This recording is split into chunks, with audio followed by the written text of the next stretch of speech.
Shalom, Bapak Ibu yang terkasih dalam nama Tuhan Yesus Kristus dan juga para hamba Tuhan dimanapun berada pada saat ini. Izinkan saya mengucapkan selamat ulang tahun para hamba Tuhan dan juga para jemaat Tuhan dimanapun berada pada saat ini yang berulang tahun di dalam satu minggu ini.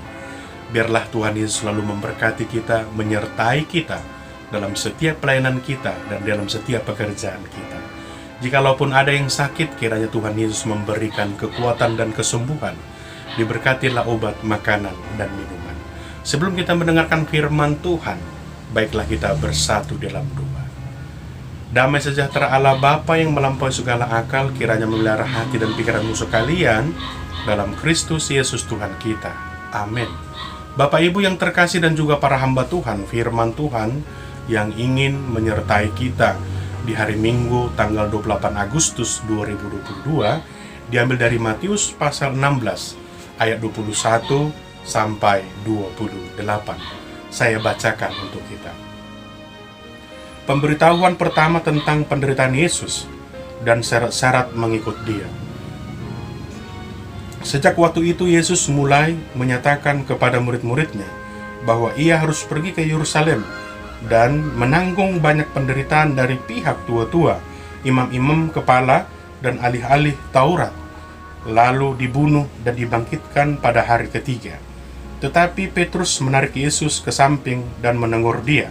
Katanya, "Tuhan, kiranya Allah menjauhkan hal itu.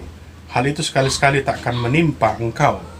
Maka Yesus berpaling dan berkata kepada Petrus, "Nyalah iblis, engkau suatu batu sandungan bagiku, sebab engkau bukan memikirkan apa yang dipikirkan Allah, melainkan apa yang dipikirkan manusia." Lalu Yesus berkata kepada murid-muridnya, "Setiap orang yang mau mengikut aku, ia harus menyangkal dirinya, memikul salibnya, dan mengikut aku.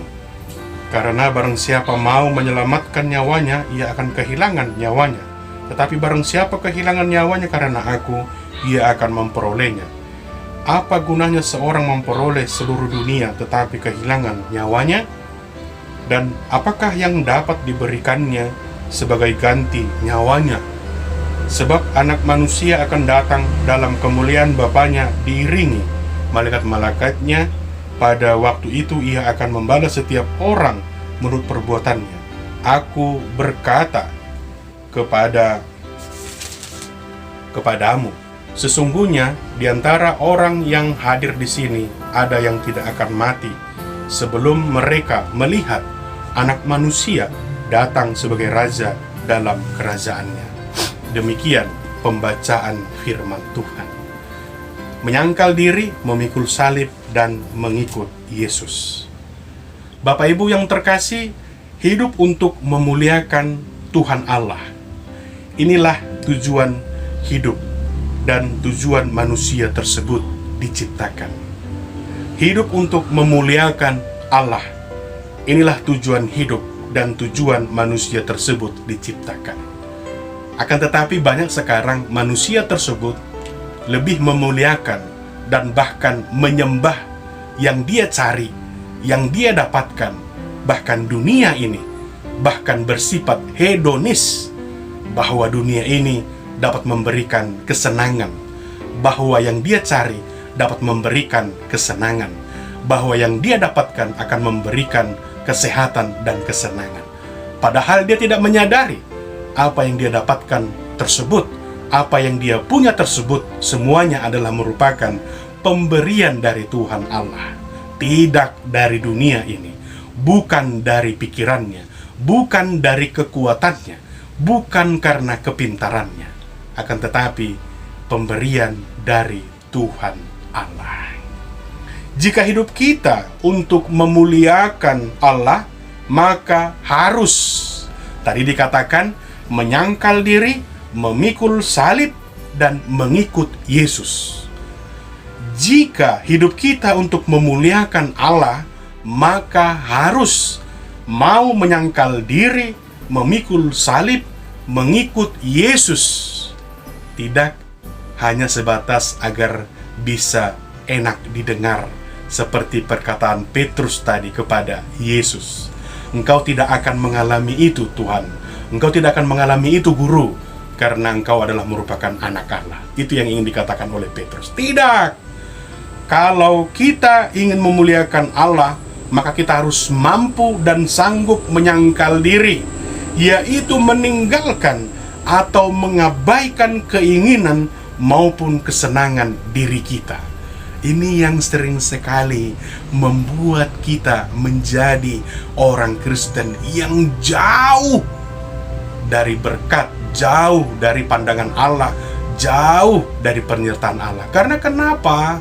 Kita sering sekali hedonis, menganggap bahwa dunia ini mampu memberikan segalanya di dalam kehidupan kita. Kita tidak menyadari dunia ini dan segala isinya adalah merupakan ciptaan Tuhan Allah. Jangan kita menjadi seperti Petrus, seolah-olah hidup ini hanya ingin mendapatkan kesenangan semata. Seolah-olah hidup ini hanya ingin mendapatkan berkat semata. Seolah-olah hidup ini hanya memikirkan uang saja. Uang yang banyak, rumah yang banyak, tanah yang banyak. Akan tetapi ketika menghadapi cobaan, ketika menghadapi persoalan dan pergumulan, maka itu adalah merupakan sebuah kutukan. Tidak. Itu makanya dikatakan menyangkal diri, yaitu meninggalkan atau mengabaikan keinginan maupun kesenangan diri. Bukan mau mengatakan kita tidak penting untuk menyenangkan diri. Akan tetapi ketika kita memanggil Tuhan Yesus, ketika kita mengandalkan Tuhan Yesus, maka kesenangan tersebut akan datang dengan sendirinya, baik ketika senang maupun ketika susah. Jangan kita tinggalkan Dia, jangan kita tidak memanggil namanya ketika kita menghadapi kesusahan. Maka penderitaan akan datang di dalam kehidupan kita. Bapak Ibu yang terkasih, lalu yang kedua, tadi dikatakan memikul salib. Jika hidup kita untuk memuliakan Allah, maka harus mau memikul salib, yaitu rela berkorban dan menderita demi kepentingan kerajaan Allah. Banyak sekarang orang Kristen mencari zona-zona aman. Banyak sekarang orang Kristen sebentar ke gereja ini, sebentar ke gereja sana, bahkan sebentar lagi dia pindah agama dan dia tidak setia mengikuti Yesus. Ini yang ingin dikatakan melalui nas kita pada saat ini. Memikul salib. Ya, dalam Matius 16 ayat 25 dikatakan, barang siapa yang mau menyelamatkan nyawanya, dalam nas kita, bahwa barang siapa mau menyelamatkan nyawanya, akan kehilangan nyawanya. Tetapi barang siapa kehilangan nyawanya demi Yesus sendiri, maka ia akan memperolehnya. Itu jelas sekali dikatakan melalui nas kita di dalam ayat 25. Memikul salib. Lalu yang ketiga, jika hidup kita untuk memuliakan Allah, maka harus mengikuti Yesus.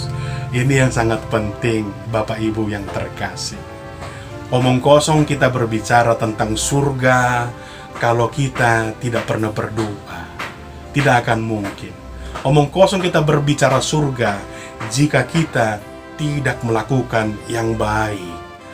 Kalau orang yang mengikuti Yesus, berarti harus mampu melakukan yang baik. Banyak pengajaran yang Yesus lakukan, membantu seorang janda di Kana, yaitu merubah air menjadi anggur, orang yang tidak melihat menjadi melihat, memberikan makan 5.000 orang, membangkitkan orang yang sudah meninggal, banyak sekali. Itu yang ingin dikatakan bahwa Yesus dengan ikhlas membantu. Berarti kalau mengikuti Yesus, berarti harus menunjukkan kasih kepada sesama, kasih kepada Tuhan Allah. Itu sebabnya dalam mengikuti Yesus, itu tidak akan mungkin kita berbicara surga kalau kita tidak pernah berdoa, tidak pernah melakukan yang baik, menyakiti saudara, membuat bapak ibu dan juga anak-anaknya menangis. Itu tidak akan mungkin, ya. Orang yang setia adalah merupakan orang yang rela mengorbankan bahkan dirinya, bahkan perasaannya. Ya, itulah orang yang disebut menjadi pengikut, mengikuti Yesus. Bapak Ibu yang terkasih, 3 poin tersebut menjawab apa sebenarnya yang menjadi tujuan hidup kita. Lalu yang ingin dikatakan, ada 2 sifat pikiran melalui nas kita pada saat ini untuk mendapatkan, yaitu menyangkal diri, memikul salib, dan mengikut Yesus. Ada 2 pikiran. Yang pertama, pikiran egosentris. Egosentris ini adalah merupakan ketika seseorang berpikir hanya demi kepentingan diri sendiri, seperti Petrus tadi, makanya dikatakan, nyala kau iblis. Ya, itulah pikiran egosentris. Kalau kita berpikiran egosentris, maka tidak akan bisa, tidak akan mungkin, tidak akan sanggup menyangkal diri, memikul salib, bahkan mengikut Yesus. Lalu pikiran yang kedua, yaitu teosentris, yaitu ketika seseorang berpikir dalam pikiran Tuhan atau sesuai dengan yang dikehendaki oleh Tuhan. Di mana kita? Egosentris ataukah teosentris? Kedua hal tersebut bisa kita renungkan dalam kehidupan kita.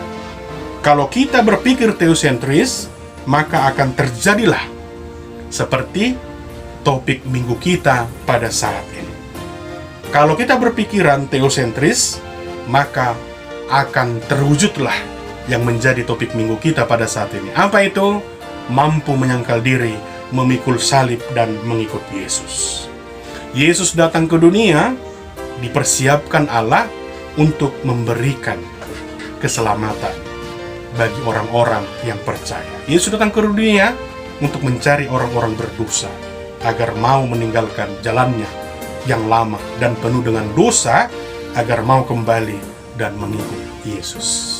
Maka daripada itu, Bapak Ibu yang terkasih, melalui minggu kita pada saat ini, 28 Agustus, yang akan kita persiapkan dalam pelayanan kita persiapkan dalam ibadah kita, kiranya kita mampu untuk mengikuti, melakukan apa yang diinginkan oleh Tuhan Yesus, menyangkal diri, memikul salib, dan juga mengikut Yesus penuh dengan ketulusan, dengan keikhlasan, agar kita dikatakan orang Kristen yang benar-benar mengikut Kristus.